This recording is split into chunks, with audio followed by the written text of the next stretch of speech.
Lo Lo que que le salga salga. al cocoro. ¿Qué está sucediendo? Eh, pues nada, aquí metiéndole rico a la impro y pues vamos a hablar de democratización, que fue el tema que nos tocó a mis compañeros, a mí, Daniel, Cristian Márquez.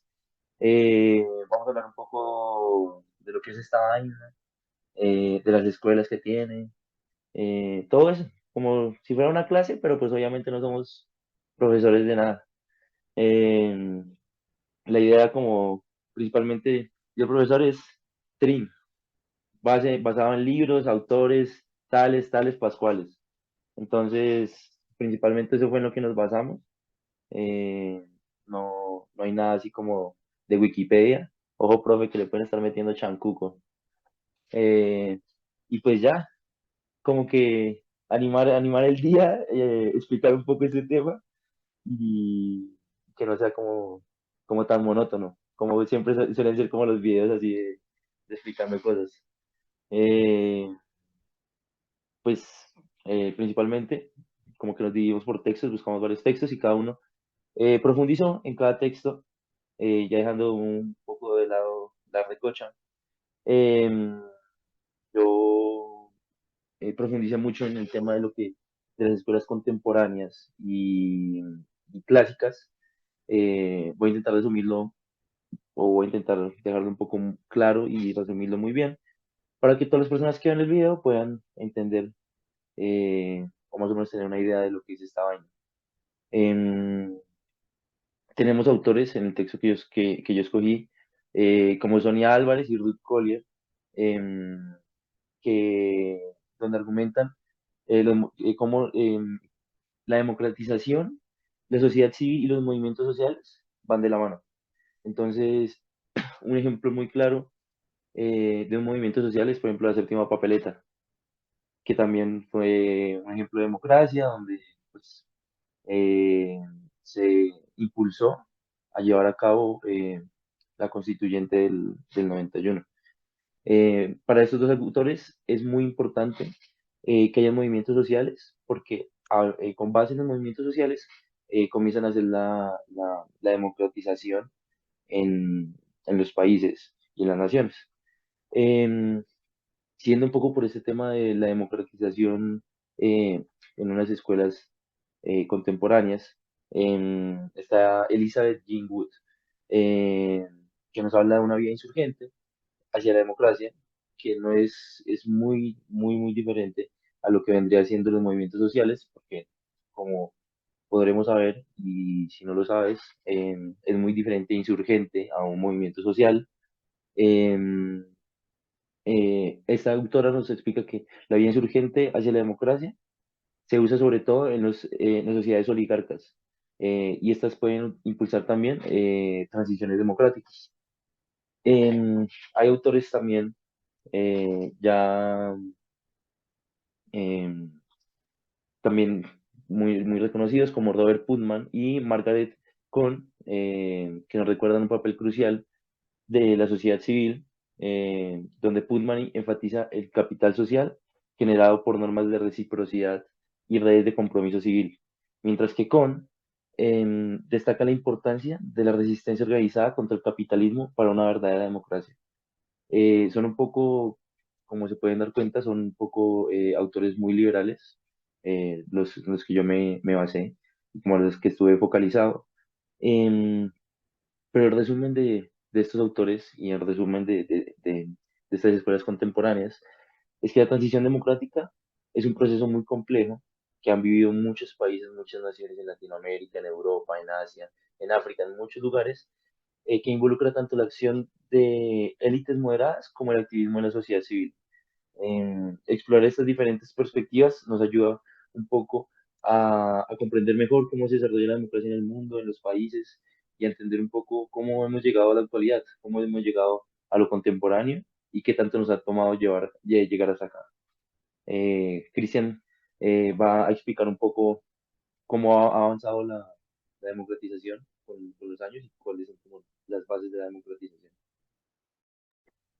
Muchas gracias, Juan. Algo que yo siento que es muy importante. ¿sí? A la hora de enfocarnos en todo lo que es la democratización, es que todo el proceso que hay detrás, porque pues Juan les pudo haber dado una idea de lo que es democratización, una definición, pero para nosotros entender qué es verdaderamente la democratización tenemos que entender todo lo que es el proceso que conlleva.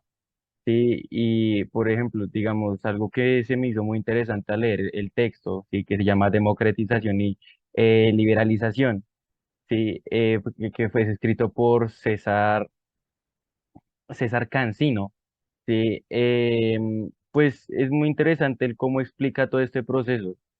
Primero, pues él habla sobre cuál es la teoría de este cambio político y como la transición política que hay. Sí, y primero que todo se define la transición política como el intervalo que hay de un régimen político a otro. Eso sea fácil de entender, ¿sí? Pero aquí empieza ya un poco lo más complejo, y es que se empiezan a cuestionar los arreglos institucionales y las prácticas políticas durante la transición. Se empieza a dudar de absolutamente todo, porque pues estamos haciendo un cambio muy grande en todo el sistema político de una nación. Sí, y acá es donde también se ve algo un poco más confuso, que es que se pasa de un conjunto de arreglos controlados por la élite en el poder a un acuerdo respaldado por la participación ciudadana y garantizado por la Constitución. Acá ya empezamos a ver algo ya un poco más fuerte, todo lo que se empieza ya a mencionar, todos los cambios que se hacen en la Constitución para que se garantice que haya una democracia en un país. Sí, pero siempre va a haber una ambigüedad política en la transición. Sí, porque empiezan a coexistir elementos que son autoritarios y elementos que son democráticos. Y esta ambigüedad se puede observar ya sea a niveles estructurales individuales que se pueden manifestar en las diferentes instituciones y en las conductas de los actores políticos. Esta ambigüedad es un momento más en específico, sí, donde hay incertidumbre y coexisten estos elementos democráticos y autoritarios cuando se empieza el proceso de lo que es la legitimación y la deslegitimación, ¿sí?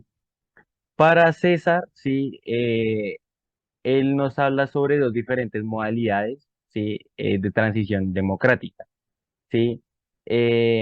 Todo lo que es la liberalización política o lo que es una democratización, que son dos términos diferentes. Sí, pero más adelante Daniel les va a explicar un poco más sobre lo que es la liberalización. Yo pienso hacer un pequeño introducción sobre esto, ¿sí? Y es básicamente, son dos procesos que tienen lógicas distintas y que influyen en la dinámica en la cual esta transición sucede y las diferentes estrategias que se tienen que utilizar para hacer un análisis en específico, ¿sí? Y acá inicia como lo que es la liberalización política, que para César muchas veces lo reitero en su texto, y es que él explicaba que la liberalización era esta ayuda para llegar a la democratización, ¿sí? Y es que dice que la liberalización política de un régimen autoritario es un proceso de apertura gradual y controlada como respuesta institucional a emergencias que amenazan la estabilidad del régimen, ¿sí? Entonces, no es solamente hacer un cambio tan drástico, sino que toca ir poco a poco, porque si hacemos ese cambio tan drástico, puede que no salga lo que esperamos. ¿Sí? También es este proceso de liberalización política ayuda a flexibilizar los límites tradicionales, ¿sí? A todo lo que es el pluralismo social y político, sin tener que reconocer plenamente las prerrogativas democráticas. ¿Sí? Y la diferencia que tiene la liberalización con la democratización es que implica una ampliación efectiva de los derechos políticos y civiles mediante diferentes acuerdos que tienen que haber entre todas las fuerzas políticas. Sí, a continuación Daniel va a seguir hablando un poco sobre todo esto de lo que es la liberalización, sí, y cómo está muy ligado a lo que es la democratización. Y de lo que dijo mi compañero Cristian, les vengo a plantear un poco de los problemas de la liberación política y su transición. En la liberación política se plantean diversas interrogantes sobre por qué y cómo se liberiza un régimen autoritario y qué modalidades de liberación política existen y cuál es su dinámica. Esos son los principales problemas que tiene esta liberación política. Y también es crucial considerar la confrontación entre las fuerzas políticas de oposición y las estructuras del régimen autoritario, así como las transformaciones en el sistema de partidos políticos. la liberación política y la transición democrática. Muchas transiciones democráticas han sido precedidas por procesos de liberación política, así como le dijo Cristian. Y es importante distinguir entre ellas la liberación y la democratización, ya que corresponden a lógicas y condiciones totalmente diferentes. La liberación política puede acelerar el colapso o la transformación del régimen autoritario, pero solo se puede hablar de transición democrática cuando conduce a la democratización. Y ya sabiendo eso, pues les vengo a hablar un poco del tema más como no tan importante, o bueno, o sí importante, o sea, no es el menos, pero tampoco es el más, y son las elecciones libres y las competitivas. Pues ya saben como que en la democratización se llevan a cabo elecciones periódicas, libres y justas, donde los ciudadanos pueden elegir sus representantes mediante el voto y pues esto pues últimamente ha estado como muy en Latinoamérica, como ha abarcado mucho la corrupción, como la venta de votos y todo este tema. Pero párchese, profe, yo le explico bien. El- también el pluralismo político, profe. Se permite la creación y participación de múltiples partidos políticos representando diversos intereses y ideologías dentro del marco legal. Pero, pues, profe, en Latinoamérica, usted sabe, partidos políticos financiados por el narcotráfico, por el lavado de dinero. Pero bien, nosotros nos parchamos, pues, porque, o sea, sí nos duele, obvio, pero párchese. Bueno, seguimos con la descentralización del poder. Implica la distribución del poder entre diferentes niveles y ramas del gobierno, como es la rama ejecutiva, la legislativa y la judicial. Y así para evitar la concentración excesiva de poder. Y eso es básicamente lo que les vengo a exponer un poco. Bueno, yo creo que ya estuvo, ya estufa, ya es mejor dicho, mejor explicado imposible. El que lo explique mejor es porque, mejor dicho, creo la democratización. Entonces, pues ya ese sería como nuestro video de pues, stream de la democratización basado pues en los textos, autores, tal, tin, trun, tran. No sé si alguno de mis compañeros quiere agregar algo, quiera decir algo. Y pues de mi parte, profe, la buena.